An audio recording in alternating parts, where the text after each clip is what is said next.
Welcome to the Catalyst for Growth podcast, a place where we talk about everything under the sun regarding the journey of the professional salesperson. Welcome the hosts for the C4G Sales Professional Enrichment Podcast, Kevin Burwald and John Kailunas II. Take it away, boys. Welcome back, ladies and gentlemen. This is John Kailunas II. I'm here with my son, John Kailunas III, nicknamed Trey, and we're talking about, this is the third segment of the championship series, or champion series. I keep saying championship, but champion series.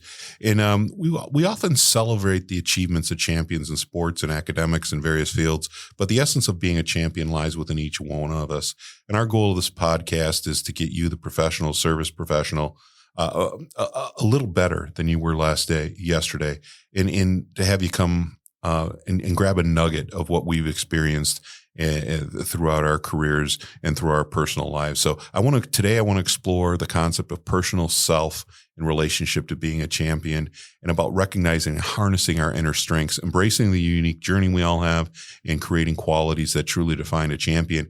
And Trey, we've done it in the other podcasts, and you can go on www.catalystforgrowth.org and get all of the other podcasts we have regarding the champion series. But let's talk about what a champion is, because it's not just the guy holding or the lady holding the trophy at the end of the day. What is a champion?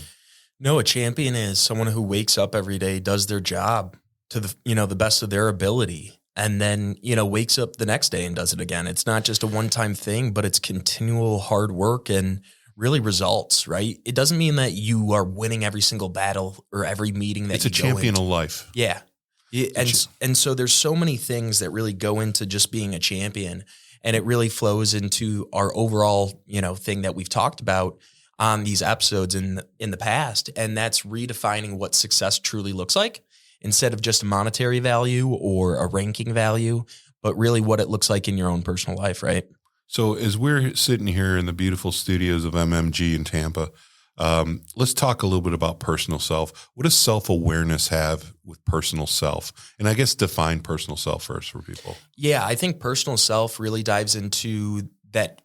I always say the head part, right? So another thing within the champion series is that heart and spirit, but really this is the, confidence side, the emotional intelligence side that I think that we all have to look at and embody, right? So give me an example. I mean, some of you people know from previous episodes, we talked about your athletic career and your academic. You're now a PhD candidate at Liberty in strategic leadership. Talk a little bit about when that sort of light clicked on in your head and how important it was. Yeah, I think it was probably, obviously I had that training and everything from IMG, but I think really it started to show when I hit adversity, right? So that didn't happen until after really I was leaving Marymount and I walked into University of Detroit Mercy, not really knowing anyone at all, and not even actually being able to show them what I was made of, because I came in with the shoulder injury. So I think that I started to look at myself in more of a negative light, and it was trying to build back that confidence and find myself and who I was, because I knew going in with only 3 years of eligibility, hey, lacrosse isn't going to be the rest of my life. I've got to find out who I am in order to be successful and be a champion myself. We often talk about how financial service professionals, they either bring really strong families or they have fractured families. And I think it's a function of the job, right? That there's not a lot of life balance when you're building a financial service job. And I always knew this about you, that I could throw you in a shark-infested waters, and that's where you did your best work. But I saw that as a young man. And, when I threw you into IMG, that was you're swimming with sharks, 5-star recruit All-Americans, and they say you're the worst kid that they've recruited that year, and you ended up playing on the national team and playing on the varsity team and all of that stuff, and did really well, and you ended up being an academic All-American there. And it's the same with you, Adi. I was never worried about that, but that's knowing you and watching you and developing. I'm not saying you weren't scared of shit, but you overcame that, and you had the self-awareness to know who you were and what you could do. I think part of that is embracing your authenticity of who you were as an individual, even though you're still developing at 27. I'm developing at 60, I hope still. We're evolving and adapting. We talked about adapting in an earlier championship series, but Talk about embracing authenticity as a champion. Yeah, I feel like we've talked about this since I was younger too. It goes back to some of the listening audience. You're still young, so don't get too cocky fair. there. You're not the old man on the mountain yet. But it goes back to, even just knowing who you are, right? Who am I as a person? I have a long answer for that. It's not just I'm a lacrosse player anymore, but, I'm really developing into an educated young man who respects and wants to learn about the world and experience different things. And I think if you would have asked me the same question many years ago, I didn't necessarily know. And it's because who does at a young age? Yeah. I think maybe that's part of the frustration with the older generation looking at the younger generation because they don't have things figured out. But I can tell you there's a lot of brokers that are listening now that haven't figured it out, and they get caught in their own way. They overthink things. And this is what we're trying to do is help develop other generations and other people to get past that themselves and become authentic with themselves. And if you are an overthinker, own it and create a process that you're not overthinking, right? To overcome whatever obstacles or headaches you're having. And I think that denial of self also plays hand in hand with embracing authenticity, right? Because if you don't accept who you are, you're never going to be able to improve those, areas of your life, right? If you try to tell yourself you're not an overthinker, well, in that same sentence, you are being an overthinker. So I think it's also important to understand, what you're not. How do you cultivate confidence as a champion? I think there's many different ways, right? When I was coming back from my injury, I would use the old, wake up, talk to myself in the mirror. But I think a lot of it with confidence. That'd be really irritating for your roommates. No, thankfully that was when I was just living by myself. So okay, so you could talk all you wanted to that mirror. Exactly. But I think that there's many ways, and you rebuild that confidence by taking little baby steps and celebrating small wins. I think that we have a huge issue in the sales culture right now across all industries. I see it in the tech industry, the SaaS industry, in which I work with AP automation, but people only care about when the contract is signed. My issue with that is a BDR who's just starting off, he's got to understand, hey, it may take 50 no's for him to finally book that meeting. So really, when you look at it, each and every no he's getting is actually closer to a win. So every no is closer to a yes. Exactly. And so that's an old bullpen. I mean, I used to start by calling a bullpen, and people, I remember some lunatics that were excited they got hung up on or called a name because, I'm one step closer to a yes. But you think that's so common. It's not. People still only celebrate when they have the big wins. The small wins have to be celebrated, and I think that through celebrating the small wins, that confidence of a person really develops. Yeah, I was watching, I think it was a 30 for 30 about the University of Miami, and they were talking about how they had a cigar, and they would have it even after losses because it was a victory of the game and the spirit of the game that they had. And it's, I think it was University of Miami, and they all started. I think it was Ed Reed actually that started. It was an article in Cigar Magazine talking about Ed Reed, who he started. He learned from some of our upperclassmen to have a cigar, and they'd have a cigar after every game. Very cool. So it's interesting celebrating it. So let's talk about nurturing inner strength and of a champion, right? And how resilience plays in that, because you talked about what a champion was earlier in this podcast. It's a person that gets up for work and does it for 40 years, right? And just grinds it out. That requires a tremendous amount of mental toughness and resilience, right? When you're having a bad day, bad week, bad year, whatever. Life, like one thing we know about life, it's going to change in a direction you have no clue about, and it's going to do it really quickly, and you need to be able to adapt, and you need to be resilient. So how does that play? Yeah, I think it's important to recognize, like you just said, life is full of ups and downs. You're going to have wins, you're going to have losses, and probably more losses than wins. But, you've got to be able to recognize that setback, adapt to it, and move forward. And maybe it's not even just defeating that setback. Maybe it's taking a different route. I can go out and try out for plenty of football teams to be the number one wide receiver, but I know over time I'm going to continue to fail because I'm not a college wideout, right? So you've got to understand. You get a lousy 40 time. You're getting old. Yeah, you got to understand your different paths. And I think that resilience, as long as you get up, that's all that matters. So that's part of determination and perseverance, right? Being determined. So how do we teach young kids to be determined? I think that you did a great job with Courtney and I, and it's little things, right? The small wins, but that's also sitting down and writing what those goals are, right? We can cite that very common Harvard study about writing down goals, but you create that determination when you're waking up every single morning in your bedroom and you've got one of those big notebook, sticky note papers, and you look up, I want to play, college lacrosse. I saw that every day for, 17 years, waking up. I want to play Division I. I want to play Division I. So I think that, parents need to sit down with their children, understand what their goals are and how they can help them. Even if it's, they know nothing about that subject, try to figure out who does in the community. Well, I'll take you back to a time, we won't mention the names to embarrass them, but when you were at Catholic Central before you went to IMG in Grand Rapids, Michigan, and they were filming you. And it was actually Andrew Chrisman was filming you. And Andrew is the husband of Heather, our chief of staff at Regal. Great guy. He was taping you. And on the tape, it was a parent was told, and the kid was playing with you. A parent was caught on audio saying, "There's not a Division I player on this field, including my kid."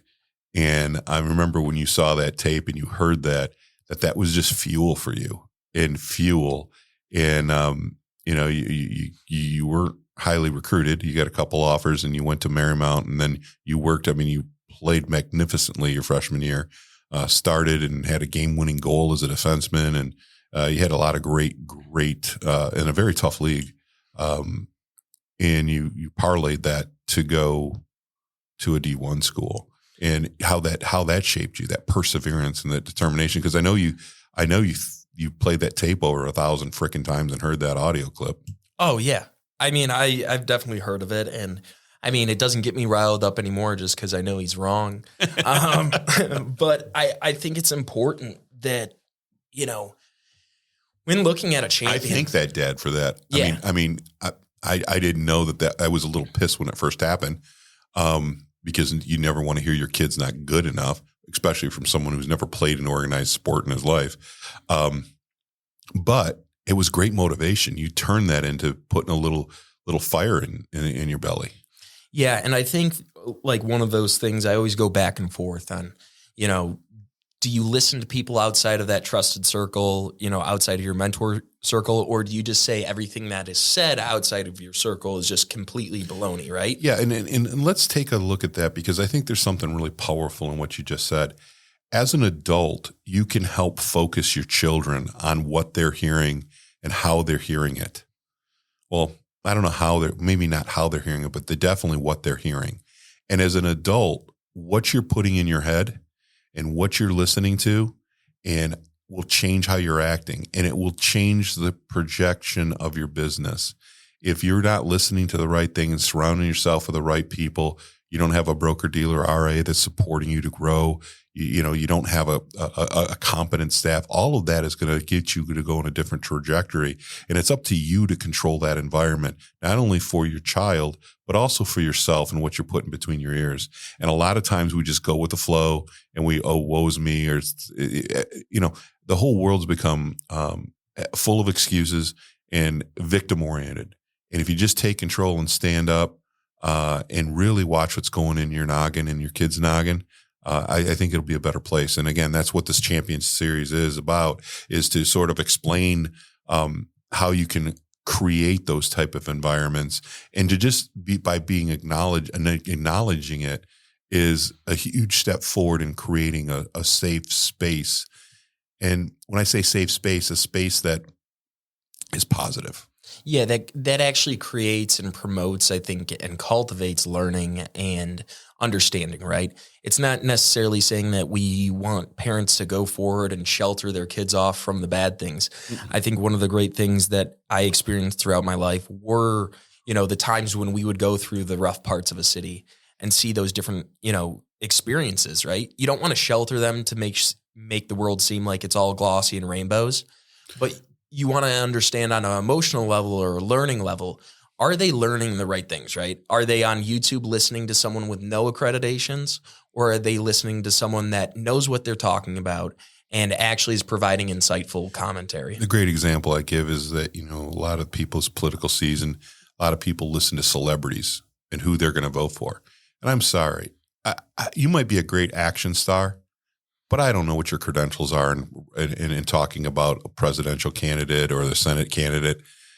Most of these people are so out of tune that their experiences are not relevant to me or my family or my community, but yet people follow them blindly because they're celebrities. And, I think having some emotional intelligence is a real important part of champion. Want to explain a little bit about that? Yeah, I think EQ, emotional intelligence, is one of the most important things that actually was brought up when I was at IMG. And, we have the IQ, that's intelligence, just straightforward, right? But emotional intelligence is how you recognize in certain situations. When you walk into a social setting, are you aware of different people, kind of the energy of the room? Can you read people's facial expressions? Can you see their body language when they're engaging in a conversation? Are they forward, or do you notice that their feet are facing towards the door? So they're not truly engaged. And I think that when you start looking at some of that emotional intelligence, it actually flows very eloquently into sales, because in sales, there's a lot of psychology, right? The double yeses at the beginning of a cold phone call. And so understanding even on a Zoom meeting, those emotional intelligent factors.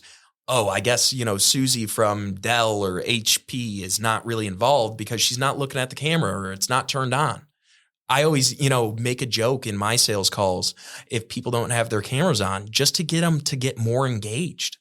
And I think that's something that really everybody can, take a look at and go online. We'll have a few resources listed out on the Catalyst for Growth website that will be those personality tests, and kind of it will help you find your emotional intelligence and where you are, compared to others, and how you interact with those people. I was speaking with Lannis, who's currently my girlfriend, but she is doing a project on inner workplace relationships and how to work with each other. So she asked me and some of the leadership background, what's one thing I can do, or what's one thing she can compare? And I said, go look up Myers-Briggs and the different personalities that fit into the specialties within doctors. And then talk to the fact about that this personality is missing X, Y, and Z.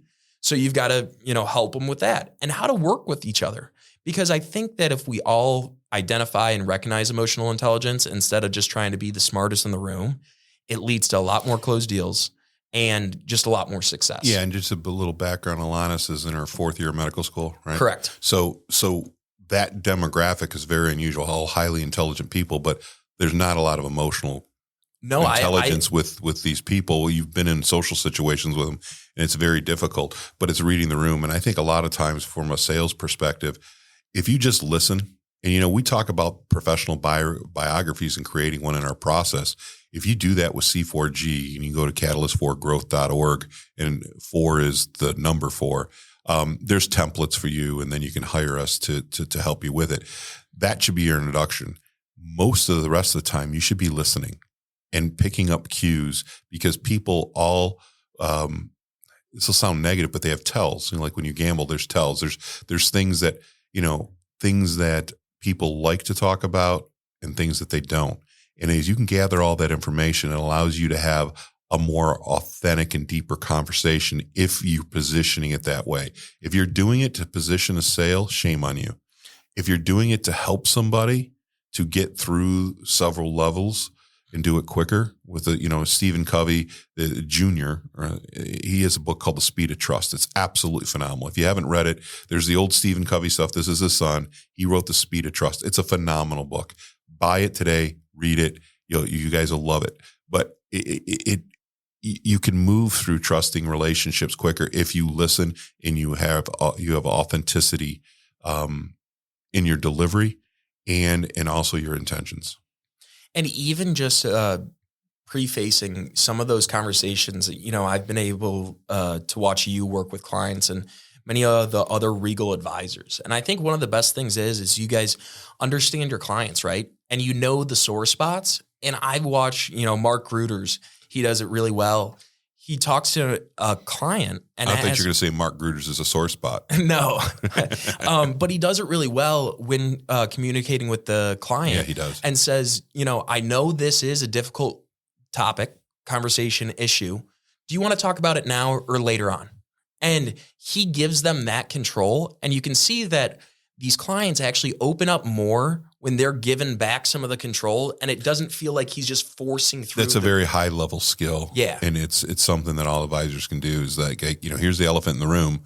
When do you want to talk about it? Because it's something as a financial advisor I need to do for you, but there's difficult. Plenty of those difficult conversations, whether it's, saying that you can't retire that year or, death of a spouse, child. I mean, we all know that are listening, all the things that could go on in a client's life. It's everything. And you got to have those difficult conversations, but positioning like that's a very high level skill. And it's something that we can all learn from to become better. Our ideas and concepts are tested in the trenches and will produce results. You can contact C4G at info@catalystforgrowth.org or call us at 813-454-0557 for a private consultation. Let's talk a little bit deeper. I want to go into something we said earlier. I want to talk about fostering a positive mindset. Let's talk about a growth mindset and why a growth mindset is really important in a sales enrichment environment. Of course. Yeah. And I think a growth mindset, we talk about personally how we want listeners to get 1% better every single day, right? But a growth mindset. We might have to rephrase that because that means in 100 days, they'll be 100% better. That's the whole point. That's the whole point. You're going to be a different person in 100 days. They got a lot of work to do, man. But we want to temper some of those, that's okay. Some of those expectations. With a growth mindset, I think it's understanding that growth includes setbacks, right? So that growth of an RIA, you might have advisors that you have to let go that are high producing, but maybe they're taking up 70% of your service team's time. So they're not we just let our largest producer group go because there were some compliance issues and that we weren't aligned. I always look at 4 business filters, and you've heard it 100 times. I'll just share it with the audience. You as my son get bored with this stuff, I'm sure. So I always look for alignment, right? Are we aligned? Do we look at the world the same way? It doesn't have to be the exact way. I'll give Bill Best as an example. Bill is, very liberal and progressive. I'm conservative, but Bill runs the operation. He's our CFO. I can't think of a time in our 12-year relationship and with the outcome that we want for the business is different. The way we go about doing it is completely different, but we're aligned, right? Number 2 that I look at, is it ethical, right? There's a lot of things that you can interpret that are in the gray areas of the world. I don't want to be in the gray. I said, I don't mind being close to the cliff, not 6 inches from the end of the cliff, but I want to be 6 feet. But I want to be pushing things, but not too far. And so is it ethical? And then is it profitable? There are times where I look at our relationships. I've out-negotiated people and they've out-negotiated me. Those relationships never last. And at 60 years old, I don't want to waste time on relationships that aren't going to be lasting. And then 4, again, this is a luxury I have now after being 25 years building Regal. Is it fun? I only want to work with people I enjoy.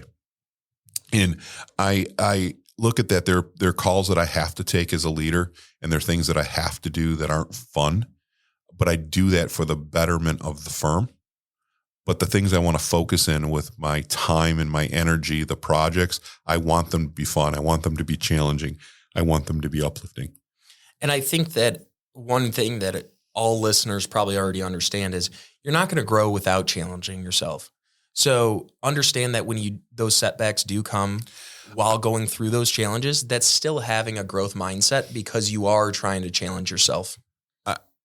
I want to take that comment part a little bit because I think a lot of advisors, because they're independent, right? And so they're only working within their 4 walls and their employees, right? They end up being the emperor with no clothes. And they're not challenging themselves because nobody wakes up and say, I want to be uncomfortable today. So they schedule and they sort of lie to themselves. And I always looked at this, that I had an obligation to your mom and to you and Courtney that I had to provide. A father's job is to provide and protect. So I wanted to do that every single day. And I had to do a lot of uncomfortable things to build the business and things that I didn't like to do. Right. And I think a lot of I shouldn't say small, but a lot of independent advisors are making a good living, but they're not having a good life because they're not growing. And I think there's a big distinction, and maybe we should do a whole podcast on that, because you can have a lifestyle income and making X and all your bills are paid and you've got a boat and a house and everything's great. But are you really growing? And it's not that you need more production. Are you running your business as efficient as it can be? Are you living your best life? Are you challenging yourself? I mean, you are always on me about living in the present, because I never do. You only focus about the future. I'm constantly, I don't go to reunions. I don't talk about the good old days. I'm always looking to the future. I'm always rushing to the next thing. And, I'm traveling now more, and I've been blessed to travel on, all 6 continents. I just booked Antarctica for this year, so I'll get all 7 continents. But I rush to the trip, and then after the trip, I reflect on how good it is, why I'm there. It's like, okay, tomorrow we're doing this. I don't really relax, and it's just because partially I'm a spaz, and I'm always constantly pushing forward. But I think in a growth set, you've got to be willing to recognize and be uncomfortable, and you have to take responsibility to be uncomfortable for those that you love, to get the best out of yourself, because you're not going to become your best unless you're uncomfortable, and it's going to lead to awkward moments. So let's talk about optimism and positivity, right? Why is that important? I mean, that's sort of a duh, but we need to touch it. I mean, you wrote it here, and I know it's been part of your formal education and leadership. Why is it so important? Yeah, I think I'm probably, I would say, out of my friend group, the most optimistic and positive person. And it's always been with me. And I will say it's little. I think you get that from your mother. Yeah. And little moments like when youth football, Pete Sturzma, right? Head coach at Hope Football, but he would come around, Kailunas, you look tired. I'm like, yeah, coach, I am. But he's like, did you have something to eat? Yeah. Did you have a place to sleep? Yep. Did you wake up in America? He's like, it's a great day to be alive. And so I think if we remind ourselves constantly, whether it's that set of questions or just having that positive optimism, and that outlook to life, you understand, like, okay, I can take this bullet to my shoulder. I can take this punch, but I can keep on moving forward. And because I have that positive stuff, instead of going into a hole, beating yourself up more about a little setback. Which leads us right into self-compassion. I mean, I love the way you wrote this, because you don't really hear the term self-compassion. So what does it mean to you? I mean, you're talking about taking a bullet, you're talking about, what does self-compassion mean? Be forgiving to yourself. Understand that, yes, we want to achieve dreams X, Y, and Z, but it's not going to come without setbacks. And when those setbacks come, don't negative self-talk yourself, right? You've got you in your own mind. It's not like other people are in there telling you, you're talking to yourself. And that has such a negative impact. And so if you don't forgive yourself for maybe a game or a mistake in the game, or if an advisor might have made a trading mistake, you've got to forgive yourself and move past that. Otherwise, you're not going to grow. And that's going to actually hinder your development more than if you move forward. I've got Dave Christie scheduled on a podcast in Vegas coming up. And he is a big one regarding self-talk. And I'll bring that up to him, because I think it'll dovetail exactly what you're talking about, self-compassion. So let's talk about the 3 things that embody champions quality. And then I want to ask you some questions.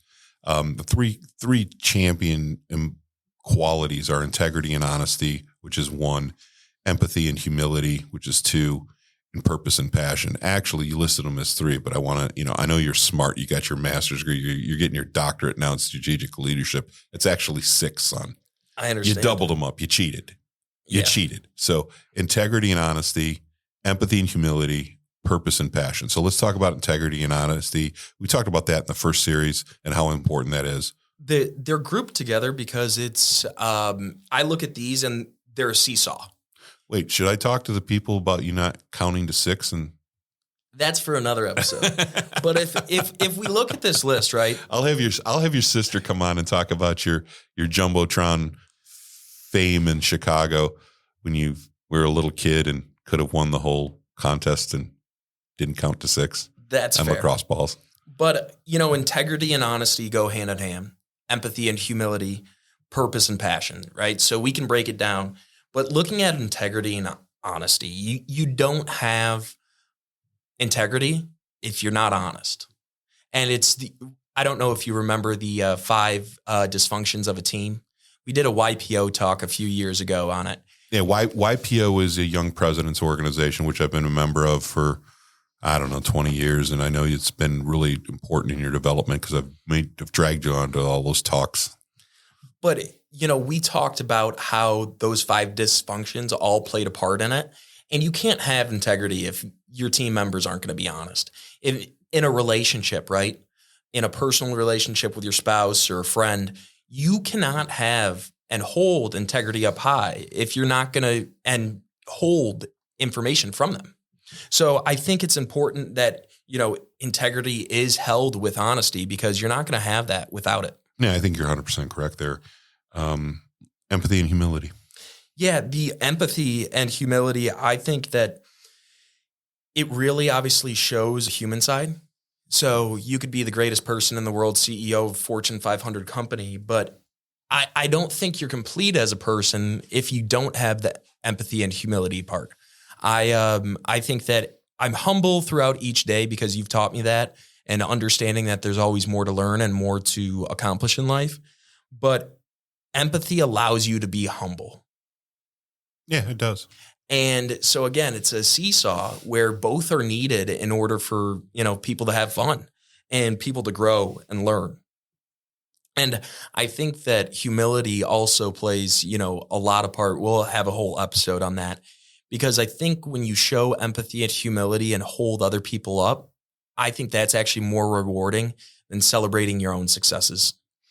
Yeah, I've always struggled with that. I mean, Kevin Burwell, who, co-hosts a lot of these podcasts with me, is really, I wrote a book years ago called Choices and Chances, and we were about 400 million in business. And I thought the book was outdated, and he went back and he read it, and he's like, Kailunas, you're like Babe Ruth, you called your shot. And we built the thing to be, in the billions of dollars under management. And I told everybody the principles that I was going to use. And I thought the book was outdated, but he goes, it just gives you complete validation of everybody, of who you are and what you are. And he sings the praises of Choices and Chances more than I do because I feel sort of embarrassed about it. Right. Yeah. But he doesn't. He embraces it. And he's like, you called your shot. This is the most wonderful marketing piece you could have ever done regarding helping advisors. I think to be a good advisor, you have to be humble. To be a good salesperson, you have to be humble because it can turn so quickly. And if you're not humble, then you're going to be devastated when it turns because everyone has losses, and no matter what type of sales you are. So if you're talking a lot of shit, a lot of smack, right, and it turns, all of a sudden that's going to be focused all on you. And there's so many people that want to see you fail because they're jealous or lazy. Don't give them the ammunition. Just be humble in how you go about it. I agree. If you would like to be a guest on the C4G podcast, please contact us at info@catalystforgrowth.org or 813-454-0557. Primetime players only. Bring your A game or don't contact us. Purpose and passion. So purpose is really your destination, and passion is the fuel that gets you there.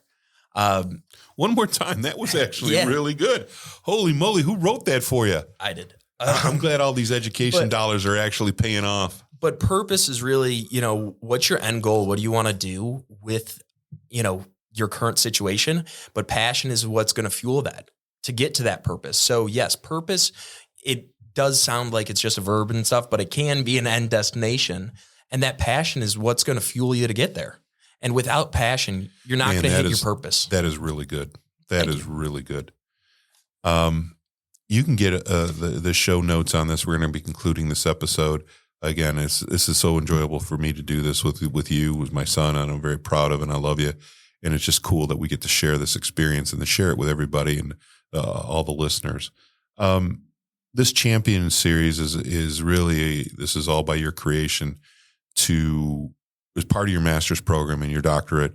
is to help other people grow and learn as a strategic thinker. And you're going to have the education behind it. But you've always been that way, from when it's been a chess champion in grade school to your IQ in the sports field and how you handle yourself as an adult. The journey to becoming a champion starts within. It's about understanding, embracing your personal selves, nurturing your inner strengths, fostering a positive mindset, and embodying the qualities that define true champions. Each one of us has the potential to be a champion in our own right, to achieve greatness, and to inspire others through our actions. I hope that you're pulling nuggets out of these series. We screw around a little bit because we're father and son. But I hope you're pulling nuggets out that you can use in your day-to-day work, that you can improve your family. We're not perfect by any means, but we've had some success. We've also had failures that we're willing to share with you so you get better. Our goal is for you to get one step better than you were yesterday. Shave a little time off that 40, lift a little more in the weight room, given the old athletic analogies. And thank you for spending your time with us. You can contact us through the C4G website. It's catalyst4grow.org. You can email us through there. Our phone number's on there too. And we would love to talk with you if you want to personally develop and have us coach and train you. Trey's available to coach and train young athletes and young professionals. He brings a different perspective because of his education background and his athletic experience. So, again, I want to thank you for your listening time. Well, one last thing. We almost skipped over the Champions Challenge. What's the Champions Challenge? So I would like to challenge everybody to go online tonight and look up either Myers-Briggs or one of the 16 personalities.